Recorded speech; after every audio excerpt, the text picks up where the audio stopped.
मेरे इस exclusive vlog में कराची की एक मशहूर और मारूफ शख्सियत, यहाँ की सियासत का एक बड़ा नाम, और वो शख्सियत जो कि ग्रास रूट पॉलिटिक्स से पाकिस्तान तहरीक इंसाफ से मुंसलिक हैं और बग़ैर किसी इस चीज़ के लालच के कि वो किसी बड़े ओहदे पर हों, वो माशाल्लाह अपने जिस भी पोर्टफोलियो में रह रहे हैं उसमें वो काम करके दिखा रहे हैं। तो मेरे भाइयों की तरह मेरे बड़े ही करीब जनाब इरफान महबूब जिलानी साहब। इरफान भाई सर, बहुत शुक्रिया, आप तशरीफ़ लाए और आपने ज़रा नवाजी की सर हमारे गरीब खाने के ऊपर। बहुत बहुत शुक्रिया सबसे पहले तो। आपका शुक्रिया कि आप मुझे मौका दे रहे हैं अपने व्लॉग में। नहीं, you deserve it, you deserve it. अच्छा, सबसे पहला मेरा सवाल जो होगा ना, वो मैं कराची पहुंचा हूं और ज़ाहिर है कराची के साथ एक मोहब्बत है। 18-20 साल का अरसा यहाँ पर गुजरा है, बचपन यहीं पर गुजरा। तो मैं वहाँ से जब फ्लाई कर रहा था तो मैंने एक ट्वीट किया था कि कराची कराची है यार, एंड आई मिस कराची। यहाँ आया हूँ तो गली गली से गुजरा हूँ और आपके घर पे भी आमद हुई सुबह। इसके अलावा भी अपने ऑफिस की तरफ गया, रास्तों से गुजरता हुआ जाता हूँ। तो मुझे तो ऐसा लगा कि कराची कराची से ज़्यादा मुझे कहने को दिल करता है कि कराची तो कचराची है यार, यानी इतना कचरा। तो इसकी जिम्मेदारी किसके ऊपर आती है इरफान भाई? आप तो यहाँ की ग्रास रूट पॉलिटिक्स को जानते हैं। देखें, मैं कराची के हवाले से इतना कहना चाहूँगा, क्योंकि देखें आप भी कराची से ही ताल्लुक़ रखते हैं जी बेसिकली, लेकिन आप रहते हैं इस्लामाबाद। हाँ जी। हमारा कराची शहर में गुजारा करना है, मजबूरी है। उसकी वजह है कि हमारी रिहाइश है, हमारी पैदाइश है, हमें यहीं रहना है। आपको ये सुन के बड़ा अफसोस होगा, क्योंकि हमें तो होता ही है कि हमें कतन ये महसूस नहीं होता कि हम पाकिस्तान के किसी सूबे में रह रहे हैं। हमें ऐसा लगता है कि हम पीपल्स पार्टी की किसी आज़ाद रियासत में रह रहे हैं जिसमें इनकी बादशाहत है। अब मुझे ये बताइए कि कराची के हर घर से तकरीबन लाखों रुपए टैक्स जाता है। ऐसा ही है, ऐसे ही है। पूरे पाकिस्तान को पाल रहा है। पूरे पाकिस्तान को पाल रहा है। कराची वालों का क्या कसूर है कि आपने एक ऐसा एडमिनिस्ट्रेटर अभी मुसल्लत कर दिया, खासतौर पे बकरीद के मौके पे। आज हम मुर्जाबाब साहब की बात कर रहा हूँ कि आज आप देखें, आज बकरीद का दूसरा दिन है और कराची की शायद कोई शारा ऐसी नहीं है जहां आलाइशें नहीं पड़ी हैं। आपने वीडियो देखी होगी, एक वायरल हो रही है, जो सोराब गोड के ब्रिज के ऊपर जिस तरह से मतलब आलाइशें पड़ी हुई थी। ये किसकी जिम्मेदारी है? या तो आप कराची को ओन करें, आप कराची को ओन नहीं करते। ठीक है जी, आपको सिर्फ गद्दी चाहिए, आपको सिर्फ कुर्सी चाहिए, आपको सिर्फ अपना करप्शन करने के लिए इख्तियारात चाहिए। काम करने के लिए जब आपसे कहा जाए तो आप कहते हैं कि जी कराची से हमें वोट नहीं पड़ा। तो फिर आप कराची में रूल क्यों करते हैं? मेरा सवाल ये। इसकी टोटल जिम्मेदारी पीपल्स पार्टी की है। पीपल्स पार्टी देखें, तीन हुकूमतें कर चुकी है यहाँ पिछले 40 साल से, अगर बीच में एक आध गैप आप कह लें 5 साल की, एक पीपल्स पार्टी गवर्नमेंट ने पिछले 40 साल से सिंध में पीपल्स पार्टी की हुकूमत है। और ऐसा नहीं है, सिंध की अवाम इनको वोट देते हैं, अंदरूनी सिंध से भी लोग जो है वो इनको वोट देते हैं। तो ऐसा हरगिज नहीं। सवाल मेरा ये है कि आपको जितना वोट पड़ता है, आप उसका अगर आज 25% भी काम कर रहे होते हैं। मसला सारा ये है, हम पंजाब के बारे में सुनते थे, नवाज शरीफ के बारे में, खाता है तो क्या हुआ, लगाता भी है। ये तो सारा खाता, ये सारा खा जाते हैं भाई, सारा खा जाते हैं। अब ईद का मौका है, मैं कोई सख्त बात नहीं करना चाहता।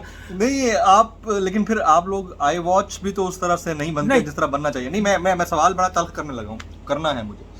देखें, आप जैसे लोग, नौजवान क़यादत जो पीटीआई का असल में असासा है, एसेट है, पाकिस्तान तहरीक इंसाफ फिर चले हुए कारतूसों के ऊपर क्यों बिलीव कर रही है या उनके ऊपर क्यों रिलाय करती है, जब आप लोग ज़्यादा बेहतर डिलीवर कर सकते हैं? और अब आपकी पार्टी के अंदर वो लोग हैं जो पहले खान साहब का नाम लेते हुए कहते थे हमें शर्म आती है। मैं नाम ले सकता हूं उनके, जो इस वक्त आपके कायदे ऐवान है, असेंबली में कायदे ऐवान है, ठीक है, सिंध असेंबली के अंदर। अच्छा, नहीं, देखिए मैं आपको इस पे छोटा सा कमेंट आपको इसमें बता देता हूँ जी। ये आप कह रहे हैं चले हुए कारतूस ना जी। देखिए, हमें अपने कप्तान की कैप्टनसी पे पूरा भरोसा है और मेरा जाती वो ये है कि कैप्टन को पता है किसको कब कहाँ कैसे फील्डिंग पे खड़ा करना है और किसको 1 डाउन भेजना है, किसको 2nd डाउन भेजना है, किसको 3rd डाउन भेजना है। अगर मैं अपने कैप्टन के ऊपर शक करूंगा कि यार फला आदमी चला हुआ कारतूस या ये मेरा काम नहीं है सोचना, ये मेरे कैप्टन का काम है। और मैं बिलीव करता हूँ पाकिस्तान के कैप्टन पर, इमरान खान साहब पर, कि वो जो भी बंदा जहाँ भी लगाते हैं, जिस काम के लिए लगाते हैं, उससे रिजल्ट लेना जानते हैं। तो मैं तो बल्कि इलेक्शन से पहले हम ये कहते थे भाई आसिफ अली जरदारी भी पार्टी में आएगा तो हमारे नजरिए। चले आप मुझे एक बात बताएं ना, जिस तरह फिरदौस शमीम नकवी साहब पहले थे, कायदे हिज़्ब इख्तिलाफ थे, और वो भी क्रिटिसाइज कर रहे थे, तो उनका जायज़ क्रिटिसिज्म था, थोड़ा सा एग्रेसिव है, उनको एग्रेशन में नहीं आना चाहिए, लेकिन क्रिटिसिज्म वो ज़रूर जायज़ कर रहे थे। अगर उस क्रिटिसिज्म को पॉजिटिव लेकर वफाक सिंध की जानिब देखता और सिंध वालों से सवाल करता तो ज़्यादा बेहतर ना था, बजाय इसको उसको कि उनको उसकी पादाश में साइडलाइन किया जाता। देखें, है बड़ा ही ऐसा क्वेश्चन जिसके ऊपर आप भी कमेंट करते हुए 10 दफा सोचेंगे, जाहिर है। नहीं, मैं देखें, सबसे पहली बात, मैं उनका फोकल पर्सन तो हूँ नहीं, हाँ, कि मैं जवाब दूँ उनके बिहाफ पे कि भाई ये क्या हो सकता था और क्या नहीं हो सकता था। देखिए, मेरा सियासत का वाहिद मकसद ये है, कराची शहर के लोग, मेरे शहर के लोगों को जो बुनियादी सहूलियात मैसर नहीं है, कम से कम वो पहुंचाई जा सके। आज आप देख सकते हैं कराची शहर में, आपने सुना होगा पिछले कोविड के लॉकडाउन में जो 8 अरब रुपए सिंध हुकूमत को मिले थे राशन बांटने के लिए। मुझे वो एक घर दिखा दें जी, इन्होंने यहाँ राशन बांटा है, उसके बनिस्बत जो है वो इमरान इस्माइल साहब की तरफ से वजीर आजम के स्पेशल फंड से जारी हुआ था, वो तो हमें पता जिसमें हर कॉन्स्टिट्यूएंसी में, मैं अपनी कॉन्स्टिट्यूएंसी की बात कर रहा हूँ, लियाकताबाद की PS 127 की, जहाँ हर कॉन्स्टिट्यूएंसी में तकरीबन कोई 500 बैग राशन के हम लोगों ने डिस्ट्रीब्यूट किए घर घर जाके। ये सिर्फ बात होती है एहसास की। मैं आपको फिर वही कहूँगा कि कराची शहर ने इमरान खान को मुंतखब किया, जिसका हक अदा करते हुए वज़ीर आज़म इमरान खान साहब ने अपना स्पेशल फंड जो है वो कराची को मुहैया किया, जिस पे काम हो रहा है इस वक्त। लग जाएगा वो सर, लग रहा है, आपको नजर नहीं आ रहा? नहीं, वो सिंध सरकार भी तो बैठी है ना, उनकी जुरिस्डिक्शन में तो नहीं आता, लेकिन फिर भी मैं पूछ रहा हूँ, उनको जितना मिला है वो किधर गया? नहीं, मैं आपको वही अर्ज कर, वो तो अभी भी पीछे लगे हुए हमारे हमारे वाले ग्रुप। उन्होंने नहीं, आपने शायद प्रेस कॉन्फ्रेंस आपको याद नहीं है, अपना मुराद अली शाह साहब की, कि इन्होंने फरमाया था कि भाई आप हमारे थ्रू काम करवाएं, बेशक 10 अरब रुपए दें हमें, मुझे पता है, मुझे याद है, बेशक 10 अरब रुपए दें। तो जिसपे आपको वफाक ने क्लियर कहा कि हमें आपके ऊपर भरोसा नहीं है, तो लाउड एंड क्लियर उनको जवाब ये दिया कि भाई हमें आप पे कोई भरोसा नहीं, क्योंकि हम आपको पैसे देते हैं, आप खा जाते हैं। अब मुझे ये बताइए, आज ईद का दिन है, आप जरा, आप तो माशाल्लाह आपके तो सबसे ताल्लुकात हैं जी, आप जरा इनसे पूछे कहाँ हो भाई, कोई नजर नहीं आया। कैसे नजर आएंगे? कराची शहर में नहीं है, सब गांव चले गए ईद मनाने। हाँ जी, सब अपने अपने गांव बैठे हैं। तो कराची में तो हम रह रहे हैं ना भाई। तो ये चीज अब देखें, गवर्नमेंट अगर सिंध की नहीं कर रही, तो अपोजिशन भी ठीक से अपोजिशन सिंध की नहीं कर रही। मैं समझता हूँ होनी चाहिए। Getting my point? नहीं, बिल्कुल थोड़ी सी और एग्रेसिव होनी चाहिए। हाँ। जो शायद किसी एक की वजह से, शायद उसमें हो सकता है, मैं किसी का नाम नहीं लेता, ना लेना हो सकती है किसी एक की वजह से कोई कमी हो रही है, रह रही है, लेकिन मैं समझता हूँ PTI कराची भी बहुत अच्छी उस पर चल रही है माशाल्लाह, और अपोजिशन भी बेहतर है, मैं वो नहीं, लेकिन मैं समझता हूँ इससे ज्यादा एग्रेसिव मोड में हो सकती है अपोजिशन, जो शायद हो सकता है कि अब वो देखें, मैं उस पर कमेंट जानबूझ के नहीं करना चाहता। अच्छा, मुझे एक बात बताएं कि अगर ऐसी सियासत है जिस सियासत के ऊपर भरोसा होना चाहिए पब्लिक का, तो फिर अपोजिशन की सियासत के ऊपर भरोसा क्यों नहीं कर रही पब्लिक? ग्राफ क्यों डाउन हो रहा है कराची में PTI का? देखिए, मैं आपको बताऊं, सबसे बड़ी वजह जो है ग्राफ डाउन होने की, वो ये एक अल्लाह ताला की तरफ से वबा है, कोविड। देखिए, अगर कोविड नहीं, तो पूरा पाकिस्तान में, मैं कराची की बात कर रहा हूं, पाकिस्तानी में, मैं कराची ही की, सिर्फ कराची में इसलिए ज़्यादा है। देखिए, सबसे बड़ी वजह ये है, एक तो कोविड, अगर कोविड नहीं आता, लोगों की महंगाई बढ़ रही थी, लेकिन लोगों के कारोबार भी चमक रहे थे। लोगों को परेशानी इस वक्त ज़्यादा इसलिए महसूस हो रही है क्योंकि इस कोविड की वजह से लोग कारोबारी तौर पे बहुत ज़्यादा मुतासिर हुए हैं, और महंगाई बहुत ज़्यादा लग रही है इस वक्त लोगों को, है, मैं इसमें कोई शक नहीं है, लेकिन कोविड की वजह से एक तो ये सबसे बड़ी तहरीक इंसाफ की हुकूमत के साथ अलविया हुआ कोविड का। दूसरा डिलीवरेंस नहीं है ना? नहीं, दूसरा मैं आपको हकीकत जो ग्राउंड रियलिटी है बताएं, वो ये है कि आप मार्केट चले जाएं, इवन आप मार्केट छोड़ें, आप किसी परचून की दुकान पे चले जाएं, आपको हर परचून की दुकान के पीछे तकरीबन हर दुकान के पीछे एक छोटा जरदारी और एक छोटा नवाज शरीफ बैठा हुआ मिलेगा आपको, जिसको जब जहां मौका मिलता है इमरान खान को तो गाली देता है। हाँ। ये भाई महंगाई। अच्छा, ये सिर्फ नाम नहीं है, ये कैफियत का नाम है, बिल्कुल, जो हर बंदे में बदरजे आतम पाई जाती है। बिल्कुल ऐसे ही है कि आप चले जाएं, मतलब छोटा जरदारी और छोटा नवाज शरीफ हर जगह मिलेगा आपको। अच्छा, ये छोटे जरदारी, छोटे नवाज शरीफ, ये अपोजिशन के लोगों में भी कहीं पाए जाते हैं, यानी कि PTI के अंदर सिंध में पाए जाते हैं? आ जाते हैं। इतना तो आप मानेंगे। अरे मैं आपको एक खबर मैं आपको एक खबर दे रहा हूँ, मैं आपको एक खबर दे रहा हूँ, आप तस्दीक करें या इसकी तरदीद करें, ज़ाहिर आपको खबर होगी तो आप कर देंगे तस्दीक। मुझे पता चला है कि गवर्नर हाउस में बैठकर 4 लोग आपस में लड़े भी हैं, और उसमें हलीम आदिल शेख साहब के ऊपर एलिगेशन लगाई अली जैदी साहब ने। नहीं, मुझे नहीं मालूम। अली जैदी साहब ने कहा कि अली जैदी साहब ने नहीं बल्कि फिरदौस शमीम नकवी साहब ने कि किसी साहब की ज़मीन के ऊपर उन्होंने कब्जा कर रखा है और कब्जा माफिया इस वक्त लीड कर रहा है अपोजिशन को सिंध के अंदर। ये खबर है आप तक वैसे? नहीं, मेरे इल्म में नहीं है। इनको नहीं पता है, लेकिन मेरे अंदर के जराए कहते हैं कि मेरे पास खबर है। आपका अपना स्टेटमेंट होगा, मेरा स्टेटमेंट नहीं, खबर है सर, जो भी मेरा सोर्स है, मेरे ऐसे। वो आपने कहा ना छोटे छोटे नवाज शरीफ, छोटे छोटे जरदारी, तो मैं कह रहा था वो उधर भी हैं। नहीं, वो आपकी राय हो सकती है। मैं ना अपनी पार्टी में किसी को समझता हूँ ऐसा। नहीं, मैं आपको इंसिस्ट नहीं कर रहा, नहीं, आप ज़ाहिर है कि आप अपना कमेंट अपने लिहाज से दे सकते हैं, लेकिन मेरे पास एक इन्फॉर्मेशन ये है ख़वातीन और हज़रात कि यहाँ सिंध के अंदर गवर्नर हाउस में एक मीटिंग हुई और उस मीटिंग के दौरान लड़ाई हुई है, और उस लड़ाई में तनकीद का निशाना बनाया गया फिरदौस शमीम नकवी साहब की जानिब से। किसको? यहाँ के जो कायदे हिज़्ब इख्तिलाफ़ हैं सिंध में, हलीम आदिल शेख साहब, उनको।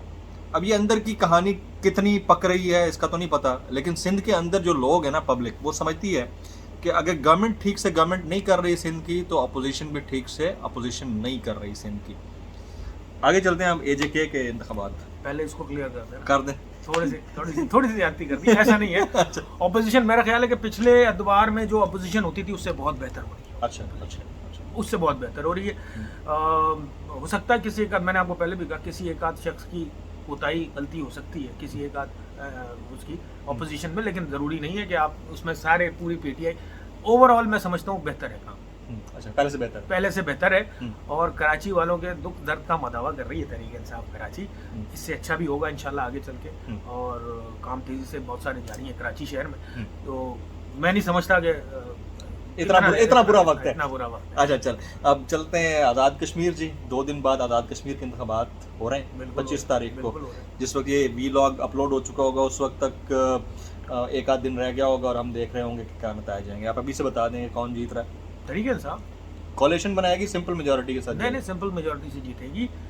बल्कि मैं यानी आपके वजीर आजम जो है सरदार तनवीर इलियास खान साहब बन रहे हैं इंशाल्लाह। मैं आज आपको वो वाली बात रिपीट करता हूँ, खान साहब कहते थे ना नवाज शरीफ, वैसे ये बात मैंने 19 फरवरी को बताई थी। नवाज शरीफ जीतेगा नहीं। हाँ।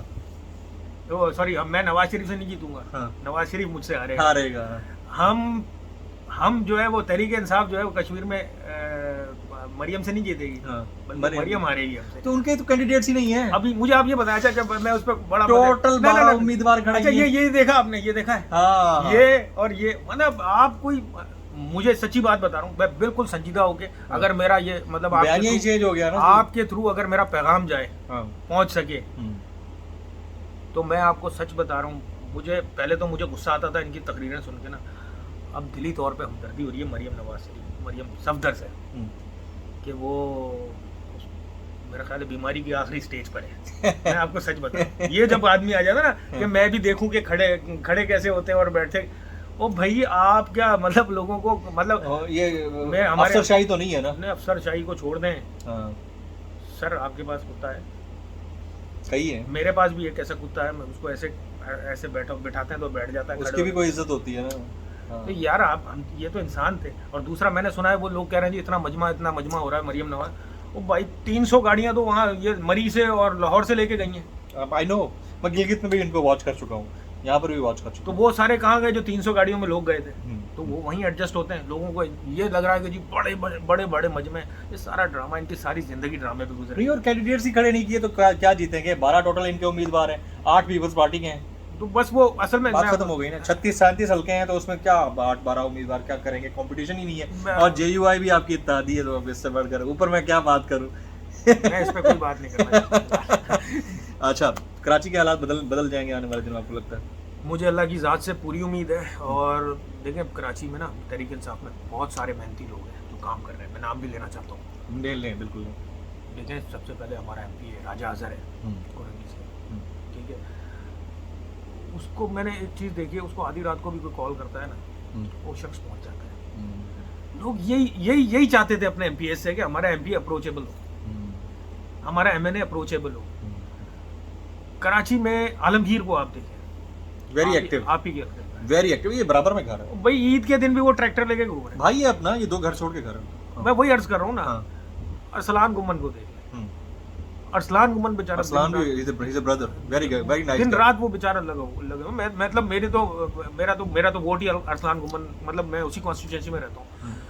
तो बहुत सारे ऐसे लोग हैं जो काम कर रहे हैं और बड़ा जबरदस्त काम कर रहे हैं। उसके रिजल्ट्स निकलेंगे, बिल्कुल निकलेंगे। जब आदमी मेहनत करता है तो अल्लाह ताला उसका सिला देता है। एब्सोल्युटली राइट जनाब। इरफान महबूब जिलानी साहब, माशाल्लाह से एक सियासी ख़ानदान से आपका ताल्लुक़ है, और ये नहीं है कि वो राइट पॉलिटिक्स मीरपुर ख़ास, और इनके वालिद साहब मुझे अच्छी तरह याद पड़ता है, इनके वालिद साहब महबूब जिलानी साहब, उनके साथ भी मेरी सिटिंग नशिस्त 2005-6 में शायद कभी हुई है, मुझे याद पड़ता है। अल्लाह उन्हें गरीब के रहमत करे।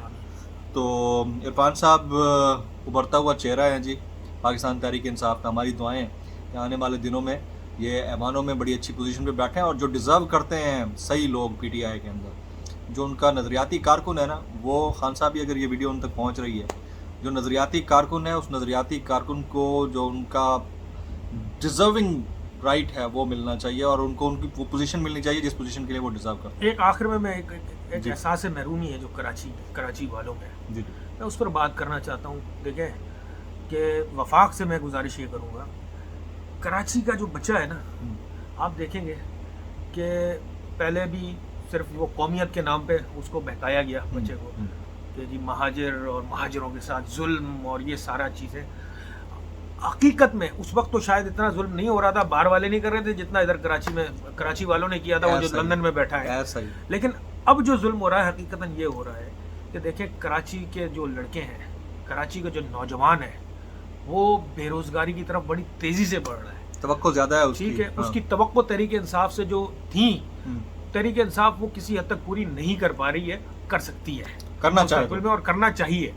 तो मेरी गुजारिश है वफाक में जो भी लोग देखेंगे इसको, मेरी उनसे गुजारिश है कि खुदारा कराची शहर के लोग, कराची शहर के जो लड़के हैं नौजवान, देखें कोई फूड पांडा में जॉब कर रहा है, कोई किसी मल्टीनेशनल में जॉब कर रहा है, प्राइवेट कंपनी में, कोई किसी डिस्ट्रीब्यूटर के पास जॉब कर रहा है। मेरा सिर्फ सवाल इतना सा है, क्या कराची शहर का बच्चा जो कराची में पैदा हुआ, उसको क्या इस शहर में सरकारी नौकरी उसका हक नहीं है? हक नहीं है। देखिए मैं सिर्फ ये उर्दू स्पीकिंग की बात नहीं कर रहा, ओवरऑल कराची शहर में रहने वाले में हर सिंधी, हर पंजाबी, हर बलोच, हर सराइकी, हर पश्तून, हर महाजिर की बात कर रहा हूँ। जो शख्स, मैं कराची वाले से मेरी माँ की तरह पालता है, मतलब मैं जब भी कराची वाले से कहता हूँ मुराद, लोग अक्सर समझते हैं कि जी मैं शायद महाजिर की बात नहीं, कराची में रहने वाले को मैं कराची वाला कहता हूँ। जो चाहे वो जो भी जबान बोलता हो, चाहे वो जो भी जहाँ से भी, तो कराची वालों का पहले हक है ना कि जी आप जो है देखें, इसमें कोई शक नहीं। अब वो कोटा सिस्टम अल्लाह जाने कब ख़त्म हो, क्या आज तक चल रहा है, 10 साल के लिए लगाया गया था, आज तक वो ख़त्म नहीं हुआ है कोटा सिस्टम। तो मेरी गुजारिश है वफाक से कि खुदारा इस तरफ भी सोचा जाए, नज़रसानी किया जाए। जनाब इरफान महबूब जिलानी साहब, आपने हमारे लिए वक्त निकाला, आपका बहुत बहुत शुक्रिया। ख्वातीन और हज़रात, वीलॉग लंबा हो रहा है, लेकिन ये कभी कभी हुआ करता है। मैं कोशिश करता होता हूँ कि 12 मिनट से ऊपर ना हो, लेकिन क्योंकि लंबा इसलिए हो रहा है क्योंकि हमारे भाई साहब, आज तो ईद का दिन है, थोड़ा सा इनसे गपशप होगी, पॉलिटिक्स के ऊपर बात होगी, क्योंकि नज़रियाती कारकुन है तो इनके साथ बैठना बनता था, और जब भी मुझे इंशाल्लाह मौका मिलेगा तो टेलीविजन पे भी हमारे साथ होंगे। आज के इस एक्सक्लूसिव वीलॉग से जमील फारूकी को और इरफान महबूब जिलानी साहब को इजाज़त दीजिएगा।